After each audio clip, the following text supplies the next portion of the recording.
John Watzke from the Ocala Drive-In in Ocala, Florida. Incidentally, only an hour or so from where I grew up. And for a time being, it was the only cinema in the US to be showing new releases during this current COVID-19 crisis, and accounted for the entirety of the box office sales for the US one week. Is that the truth? So you were the only box office we were the only ones reporting box office reports for actually almost 3 weeks, because we were the only ones getting new releases. There was a few other drive-ins around the country that were open, but they were doing classic films and retro type films. So I had contacted a couple of these smaller independent film companies, since large ones have pulled their releases temporarily. And on one of my screens, I was showing some of the older, the new movies, and then the other screen I was showing the older ones. I saw that you were actually showing the true history of the Kelly Gang, which was actually playing at the Glasgow Film Festival. So is that one of the ones you're talking about, one of the new ones that you can show? Right. We had Swallow, we had Resistance, now then the true history of the Kelly Gang, and now I have Wretched. All of them are IFC films, and but they're all new. So tell me a little bit about the history of the Ocala Drive-In Theatre. How long has it been around, and how long have you been running it? It actually opened in March of 1948, and it closed somewhere around 2002, and was sitting here vacant for many a year. And in 2010, I found it, and we restored it and opened July the 29th of 2011. Well, how about you? You said you've been in the business for a long time. Pretty much grew up in the business. My grandfather started as a projectionist in 1913. My dad was a projectionist. My brother and I were projectionists. Our sons were projectionists. And we were actually in the process of teaching my grandson when 35 millimeter film went out and digital came in. Does the Ocala Drive-In obviously has digital, but what was that like? How you started it? Was started with digital, or? No, actually, the first 3 years we were open, I was running with the original 1948 Prelinger projector that was in here when it was built. And when digital came in at the end of 2013, November 2013, we switched it over to digital on one screen, and then 2 years later, I built the other screen and put another one back there. Yeah, the remodel was extensive because the place had been vacant for so many years. It had grown up in weeds and little trees, and the roof had a lot of damage on the concession, and all the drywall had caved in, and it was vandalized, naturally, being vacant that long. But then the switch over to digital, it wasn't as much of a task, other than it's a $96,000 projector, which is, takes a lot to pay for that, But the conversion for that was a one-day thing to go from film to digital. We run on film on a Sunday night, and Monday the technician came in, installed the digital, and we opened that night with digital.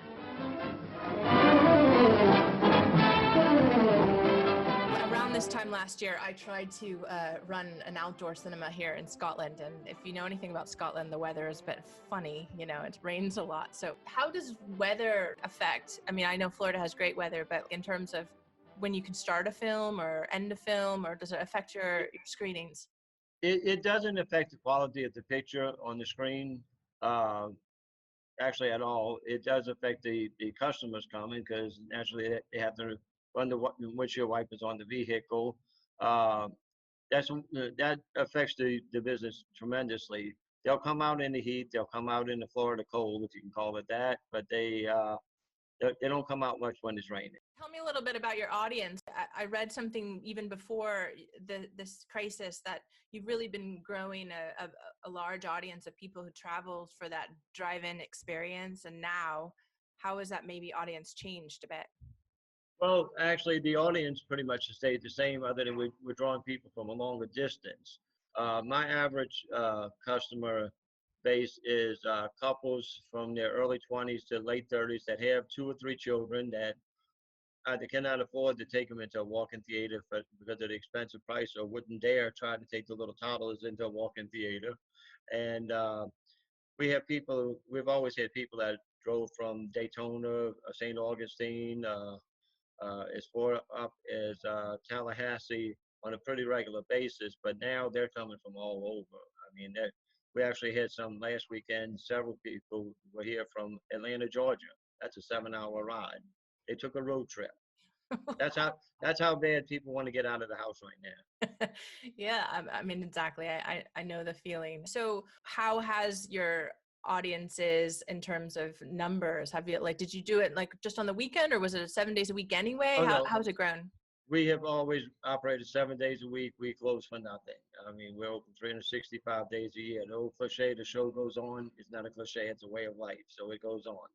But right now, for this time of the year, we're doing better than we normally would do at this time of the year, because normally they're doing their proms, their graduation, their a lot of expenses, and final exams and stuff. So that usually slows things down about this time of the year for a few weeks. But right now, we're pretty much filling up on weekdays, and on Friday and Saturday, we're selling out and having to turn people away. But I am at half capacity right now because I've taken every other parking space and fenced it off with social distance. Yeah, yeah, absolutely. And how has that changed the way that you can run? Do you need to prepare more, or is there more cost into your screening? Yes, it is a lot more cost to it, because right now, like I said, we're losing every other parking space. Then for the concession, we have a walk-up window, which is got a little fenced-in walkway going to 72 feet long. Every 6 feet is marked off for the social distance with a dim light, because at night you have to be able to see where it's at. And then we also deliver to the vehicle. As opposed to before, they would come into the concession and get their food, and basically most of it we would hand out to them on just a paper plate. Now it's all to-go containers, and everything's covered or wrapped good, and uh, so we've got a lot of extra costs there. Plus, it used to be where most of my customers paid cash. Now they're all paying with debit card because they're ordering online. And so I'm absorbing that extra cost there. So we're doing more business, but the operating expense is a lot more than it was before. But everything we're doing right now is making certain that the guests are safe and my staff is safe. Uh, for instance, my staff, everybody wears gloves and masks. Okay, they have their temperature taken when they come to work. Before they clock in, their temperature is taken, it's logged, and 3 hours later, it's done again. Uh, the people that are delivering the food to the vehicle are told to, the staff inside puts it on the tray. The runners are told to take it directly to the vehicle. Do not touch the packages. Hold their arm out at full length and let the customer reach out their vehicle and take their own packages off, so there's no cross contamination. They return to the concession. They take those gloves off, put another pair of gloves on, and then take another tray back out. So we're going to every extreme that we can to make certain that everybody is safe at this time. Like I told you, my grandfather started it back in the family 107 years ago. But in the 60s, my dad worked for a company out of Louisiana that owned 297 drive-ins at that time. They owned it almost as many as there is in the country today. And he was a projectionist and engineer for them. And they had all of them in Louisiana, Mississippi, Southern Alabama, and the Florida Panhandle. And I used to go from drive-in to drive-in with him when he did repairs or installation and stuff like that. And I just always liked the drive-ins, and always said I would open my own drive-in, and everybody kind of thought I was crazy. But I guess I am, but I'm doing it. Well, I'm glad you have. And today, how many drive-ins? I mean, because I think I read something like there were 5,000 or more. Or 50. Yeah, at one point there was over 6,400. It's down to 305 now. Wow. And the biggest problem with the drive-ins is people over the years, back in the heyday of it, got to the point where they were bringing their own food and beverages and even to their popcorn with them to the drive-in. Well, you don't make anything off the tickets. You make about 20% off the ticket sales. That doesn't cover any of the operating expense.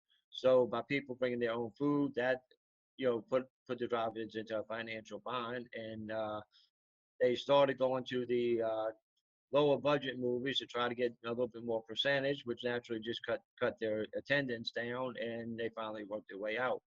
But people need to realize that is concession that supports any theater, but mainly the drive-ins, because we pay two film companies a percentage of every ticket sold, as opposed to one, and our ticket prices are much lower.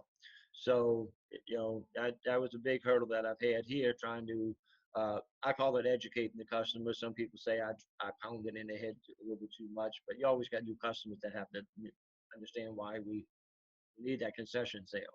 Yeah. Like, what do you think makes a drive-in experience Well, special? the drive-in is more like a social gathering. Even now, with everybody's keeping their social distance, uh, we have 12 to 16 feet in between the vehicles right now. People are still sitting outside their vehicle on their lawn chairs. The children are still running around, enjoying themselves. Uh, Before the virus epidemic come in, they would get in the big field underneath the screen, and they'd throw frisbees and play ball, and with kids that didn't know, they interact.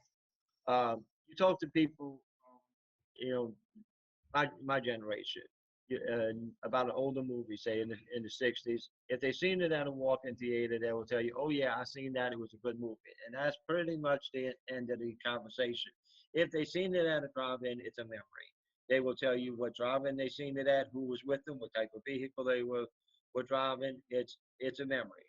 The whole family's together. They're spending 5 hours or so at the theater. They're not cramped around people. If the children get tired, they lay in the back of the vehicle and go to sleep, and they can even bring their dog. So everybody's happy. So you mentioned a lot of your audiences, families and children. Because it's affordable to bring a whole family together in their car. What kind of shows? I mean, I noticed you're having a whole Harry Potter week, which is really exciting. What kind of films do you tend to program that are quite popular? Uh, Basically, I try to get any of the movies that the children like, especially animated. Animated movies seem to go very well here. I always do the animated movies when they come out, whichever one it is, and then I'll do something for the second feature that's more entertaining to the adults, but it's still appropriate for the children to watch if they decide to stay up. I have a game room too, so that a lot of times I'll just give the children some change and let them go into the game room, play games, get them out of the way so they can enjoy their movie. But I always go to the family-oriented movies, and especially kids movies.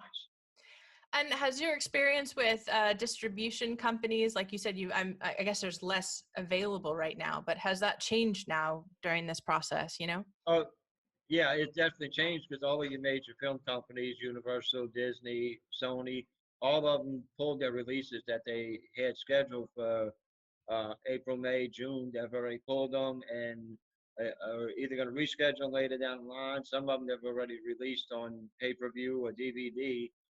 So it's making it hard to get family-appropriate movies because most of your independent film companies uh, tend to go to the lower budget and the horror type movies or stuff like that, and it's getting really hard. That's why I went with the Harry Potter this week, and I'm hoping that as more of the drive-ins open around the country, that the film companies will at least start releasing something family appropriate that we can take in, until they start opening all the other theaters. Yeah, absolutely. What would you like for your business, for drive-in movie theaters all over the US or whatnot? Well, it has definitely brought a lot of exposure to my location here, but also drive-ins in general. I think it has brought a lot of exposure to it, and I think over this period, people are going to realize how much safer they are at a drive-in. A walk-in theater, you're pretty much confined, so no matter what the catastrophe, you kind of locked in a spot there, and up against people. The drive-in is kind of you have more freedom. It's like it's a big tailgate party, okay? And you do have more freedom where you can move around, and if there was a problem, you can get out of the way or whatever. But I think in general, people are gonna realize, that they're different experience. It's a totally different experience, is what it is. You have a walk-in theater where you go in and it's a movie. You have a drive-in that you go in, you enjoy the movies, some company, and it's a memory. The drive-in theater is a memory. It's not just a movie. That's wonderful. Well, thank you so much for taking the time. And I know that when I can get back to Florida, I'm going to take my mom and come visit and watch a Yeah, film. definitely. Yeah, y'all need to come down and see us. All right. Wonderful. Go Thank and you. introduce yourself when you get here. Okay. Will do.